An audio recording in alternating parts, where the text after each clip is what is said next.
Pemirsa, untuk mengetahui kondisi terkini korban terdampak gempa di pengungsian, kami sudah terhubung dengan jurnalis MGN, ada Rifki Nafis Basya, langsung dari Cianjur, Jawa Barat. Selamat siang Rifki. Rifki, berapa banyak warga yang masih berada di pengungsian siang ini?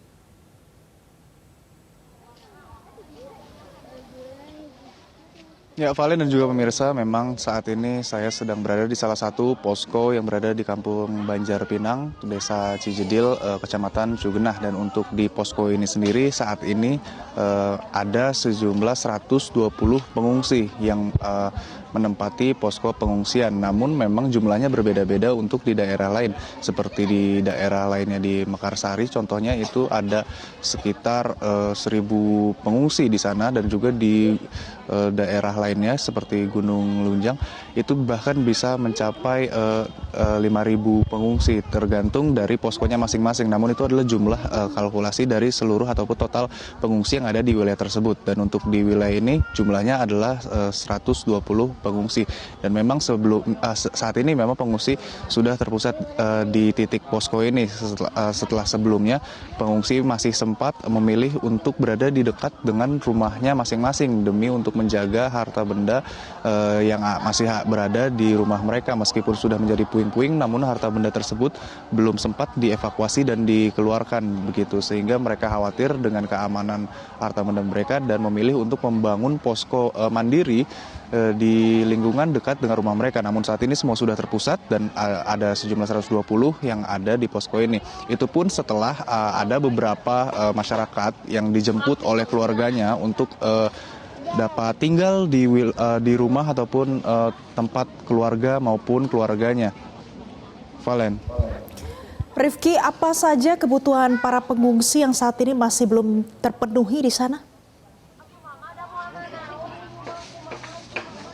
Ya, Valen dan juga pemirsa, memang sebelumnya pengungsian di daerah Kecamatan Cugenang ini banyak yang mengeluhkan tentang distribusi ataupun bantuan dari logistik keperluan sehari-hari mereka. Namun dalam pantauan kami hari ini setelah masyarakat mulai menyampaikan aspirasi dan kebutuhan mereka, pihak yang memberi donasi ataupun bantuan sudah mulai mendata secara rinci terkait apa saja sebenarnya yang dibutuhkan. Seperti sekarang kami sudah melihat ketersediaan popok yang sudah membaik, kemudian juga alat-alat mandi itu sudah membaik, dan makanan memang sejak awal sudah dalam kondisi yang sangat baik gitu ya. Dan kalau bisa dilihat sebelumnya tenda di posko ini adalah tenda terpal yang dibangun secara swadaya oleh masyarakat begitu ya, dengan kondisi apa adanya. Namun saat ini sudah ada pihak yang memberi donasi ataupun bantuan untuk tenda itu sendiri. Dan dapat dilihat saat ini juga sudah mulai turun hujan gerimis begitu ya. Dan dengan adanya tenda seperti ini yang berkategori barak, masyarakat yang berada di posko pengungsi ini dapat terlindung dari cuaca buruk dan juga cuaca dingin pada malam hari. Dan memang kalau kita dapat simpulkan pembagian atau distribusi kebutuhan masyarakat di sini sudah berjalan cukup baik, meskipun memang tentu saja masih ada yang perlu ditingkatkan terkait dengan jumlah. Valen. Rifki, bisa Anda gambarkan di tempat Anda berada saat ini di pengungsian ini ada berapa banyak tenda-tenda yang ada di sana? Kemudian di setiap tenda biasanya diisi oleh berapa banyak korban gempa di sana?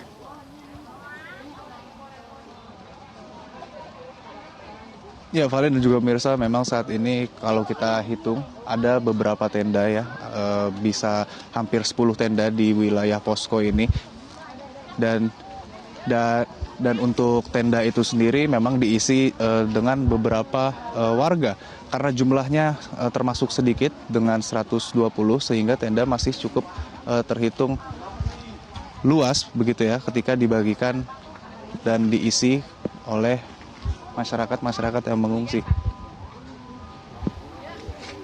Dan ini salah satu tenda yang kini telah diisi oleh masyarakat yang tengah beristirahat siang ini sambil berlindung dari cuaca buruk yang saat ini sudah mulai gerimis di daerah Kecamatan Cugenang. Namun dengan adanya tenda ini tentu kondisi juga semakin lebih baik begitu ya, dengan tidak adanya kebocoran pada tenda seperti yang terjadi sebelumnya di tenda terpal yang memang dibangun swadaya oleh masyarakat. Dan tenda ini sendiri memang donasi dari pihak-pihak yang simpati dengan kondisi dan keadaan masyarakat yang mengungsi di sini. Banyak komunitas dan khususnya untuk tenda ini didonasikan oleh salah satu pesantren yang berada di sekitar wilayah ini untuk kemudian dapat digunakan bagi masyarakat yang mengungsi di posko Kecamatan Cugena ini. Valen. Rifki, dari gambar terkini saya lihat ada banyak anak-anak di tempat pengungsian ini. Apakah kebutuhan untuk anak-anak ini sudah terpenuhi? Apa yang mereka masih butuhkan saat ini? Ya, Valen, memang berdasarkan pengamatan kami dan juga keterangan beberapa anak-anak yang ada di sini, sebenarnya kebutuhan mereka sudah cukup terpenuhi. Namun memang yang perlu ditingkatkan mungkin adalah jumlahnya. Terkait jenis, memang semuanya sudah terpenuhi. Kemarin sempat dikeluhkan kebutuhan popok untuk anak bayi, kemudian juga alat-alat mandi. Cuma hanya sekarang sudah ditingkatkan begitu ya dengan ketersediaannya. Hanya saja memang jumlahnya masih kecil.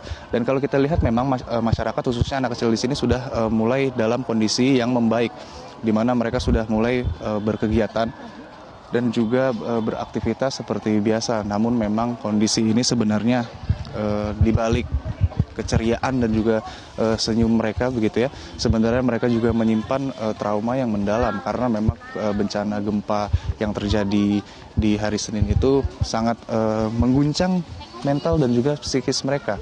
Banyak di antara mereka yang mengaku masih trauma ketika mengingat-ingat apa yang terjadi pada hari itu, di mana mereka sedang melakukan aktivitas namun tiba-tiba kondisinya berubah menjadi mencekam.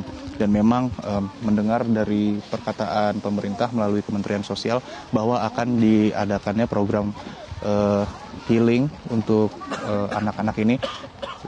Memang disambut antusias oleh anak-anak yang berada di posko ini karena mereka memang sangat membutuhkan healing khususnya bagi trauma mereka.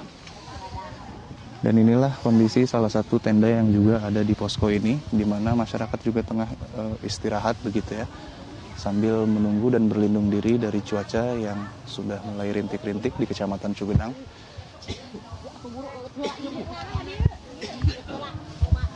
Ini juga, dan kemudian memang kebutuhan dan logistik sudah mulai terpenuhi, dapat kita saksikan. Terkait jumlahnya memang perlu ditambahkan. Valen. Korban yang sedang beristirahat di tenda pengungsian, bisa Anda tanyakan langsung mungkin dari sudut pandang mereka apa yang sebenarnya paling dibutuhkan saat ini? Baik, memang saat ini masyarakat tengah beristirahat, namun kami akan bertanya dengan salah seorang pengungsi ataupun warga yang berada di posko Kecamatan Cugena. Bapak, boleh minta waktunya sebentar, Bapak? Dengan Bapak siapa? Tatang. Bapak Tatang, ini kondisi sudah mulai membaik dengan beberapa tenda terpal yang sebelumnya dibangun swadaya oleh masyarakat, sekarang sudah diganti dengan tenda berjenis barak yang dapat melindungi dari cuaca buruk. Namun sejauh ini, kira-kira apakah masih ada hal-hal yang menjadi keluhan ataupun kekurangan bagi masyarakat yang tinggal di posko ini, Bapak? Ya, mungkin masalah air ya yang kurang tuh. Air kan banyak yang mau gituin, airnya nggak ada, tadi kurang gitu. Kalau biasa-biasa kan kemarin kan agak lumayan ya. Ya kemarin juga, sekarang udah tadi mau pada yang mau mandi gitu, masih nggak ada airnya, nggak habis kali. Berarti untuk keperluan sanitasi atau MCK kamar kecil itu masih menjadi poin kekurangan. Iya. Baik. Kemudian untuk kondisi logistik lainnya bagaimana, Bapak? Keperluan anak atau keperluan keluarga? Kalau masalah logistik alhamdulillah banyak gitu. Cukup lah untuk logistik, Pak. Kalau akses air bersih bagaimana, Bapak, di sini? ya, yang air bersih itu, yang buat wudhu gitu kan, yang buat mandi kan masih kurang. Selama ini bagaimana, Pak, kondisinya? Ya masih, itu pada habis tuh, yang mau sholat juga udah belum.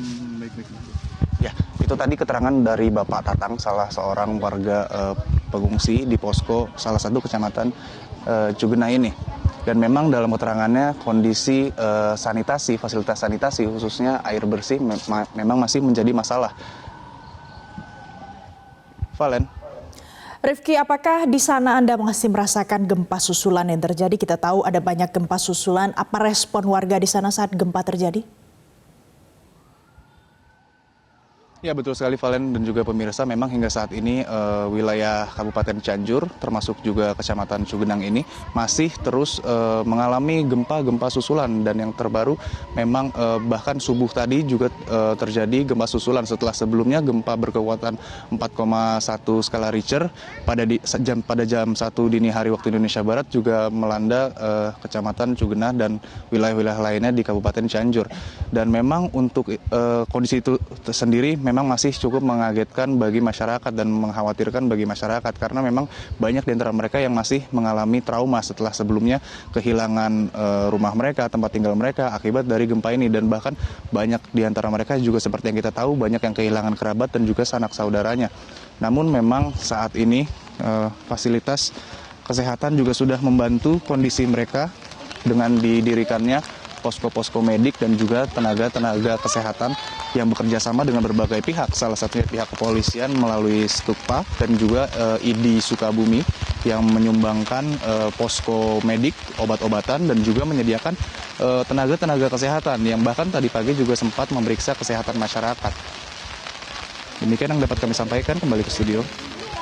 Baik, terima kasih Rifki Nafis Basya untuk informasi Anda langsung dari Cianjur, Jawa Barat.